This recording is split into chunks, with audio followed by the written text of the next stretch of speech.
interesting is that he talks about multiple stages that are needed to nurture and to grow violence and to grow aggression within someone. And they're things that we can look at ourselves, both in terms of being able to instill that in ourselves, in our students, in a civilized and humane manner, so they can draw upon it as needed, but also in understanding those who might be called to combat. So those are two books I'd recommend looking at. I can give you links to those at the end. Now this is a cool video that the Drain guys did. I'm a big fan of this. But, you know, violence, aggression is a key part of what we do in Thema. You know? Western martial arts, especially with this very theatrical production of it, you know, it's about aggression. There's a lot of aggression at play there. Okay? And I'm going to say, look at the Drain guys here. I'm a big fan of this video. It's up on the net. I can provide links to it as well. Go and see the whole thing. I think it's wonderful.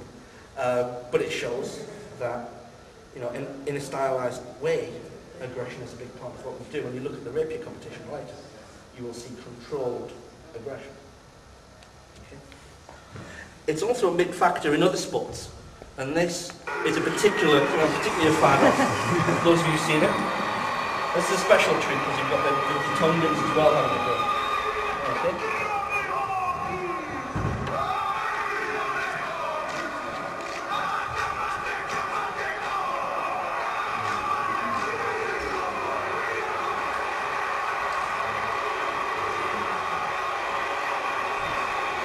The Tongans was there down?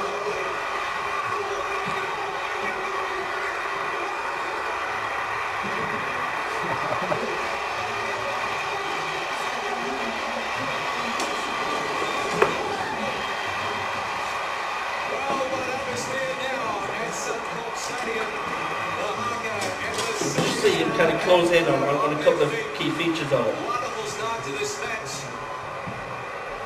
Bring it on, that's that kind of crowd up and the players, case views. And listen to what he's saying there, that's firing the crowd up and the players. This is aggression as spectacle, and aggression is entertainment.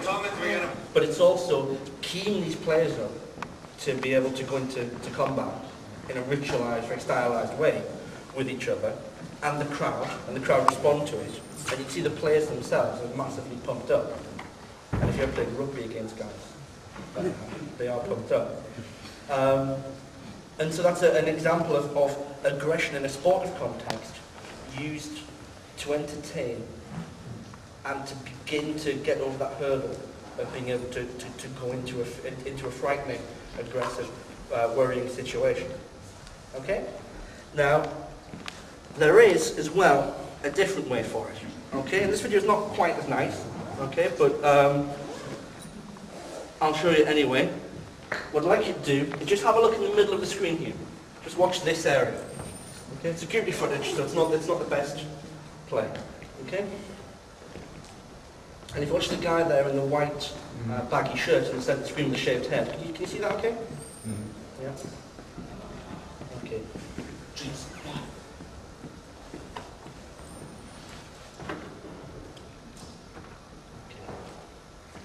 They see him beginning to act aggressively. Yeah? See the hand pointing, there's likely some raised voices there. Very aggressive, stylized, ritualized, aggressive behaviour. Showing how big he is, showing how open he is to dealing with something. And then, bam, he's out. And his friend, he's out. Boom.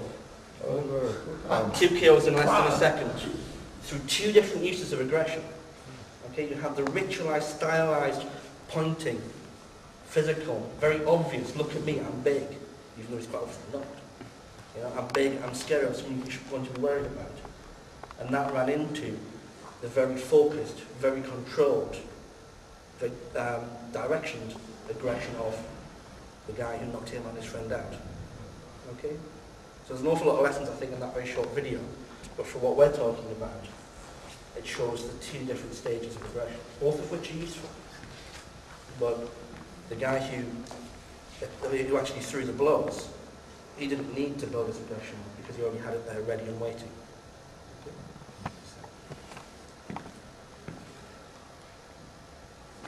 And this is a quote from the Germans in the audience. You know, we can only win by giving everything and being ready to defeat the adversary with fiery aggression.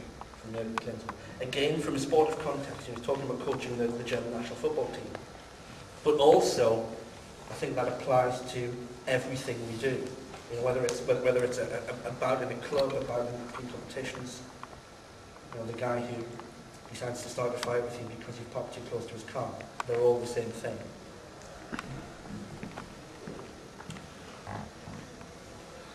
Coming back to that idea I mentioned earlier, and we talk about self-confidence and confidence and boldness, and these elements of aggression as well. And I work in quite an aggressive business environment at the moment. You know, I'm working with guys who are financial traders, stockbrokers, guys like that. Very aggressive, not physically so. You know, unlikely to be assaulted by anything, but they're very bold. They're very self-confident, and as a result, they're very successful. And so, in all sorts of fields, aggression in whatever way, and being controlled aggression is very useful. Bette Davis has an excellent quote about it. You know, the best one in the world. Bette Davis is surprisingly popular. She's not the most skilled at what she does, but she's very driven. She works very, very hard.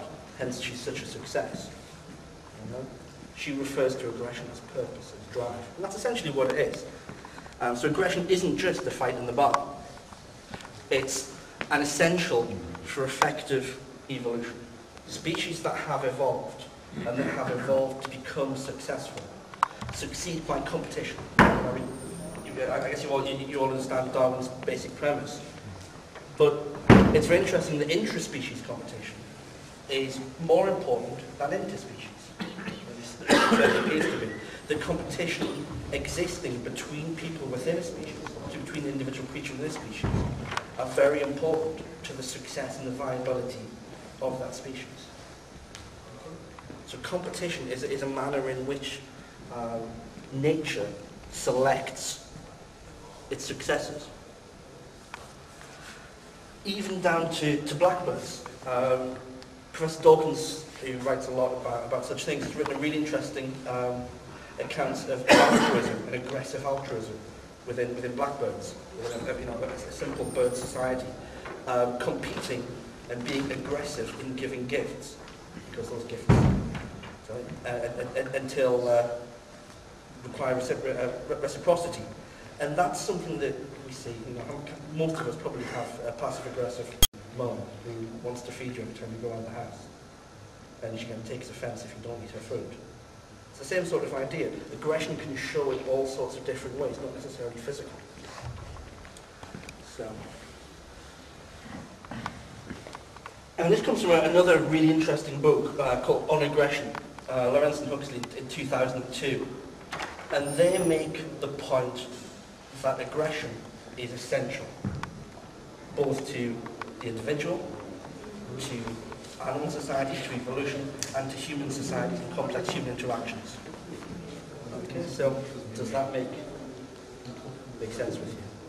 I've lost everyone. Good. Okay. So that's, if you like, the positive side of aggression, and the ways in which we can find it useful in various different contexts. But there is a negative side, as you ought to remind us. You know, the dark side of the force. For those of you who study FMA, Guru Mark Denny of the Dog Brothers has this thing he talks about, the call to darkness. You know, you spend all the day training with knives and swords and sticks. It does call to this dark part of you, which is aggressive and violent. And it's not necessarily a good thing. There is a darkness there within most of us that we can access that way. Now this video is a prime example of that. This is probably the nastiest video I'm going to show you, so be aware. This is a tube station in East London, about 3 years ago. You see assault there.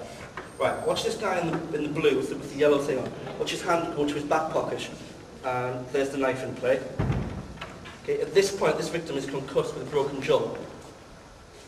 Yeah. Stab, stab, stab, stab, stab, stab, stab, stab. This guy survived. The guy off camera died. Okay? Two 18-year-old college students, first break back from university, waiting in a tube station for a lift from one of the guy's sisters. Utterly senseless violence. There was no motive to that. They took a mobile telephone that's worth maybe £6 or £7 in the back.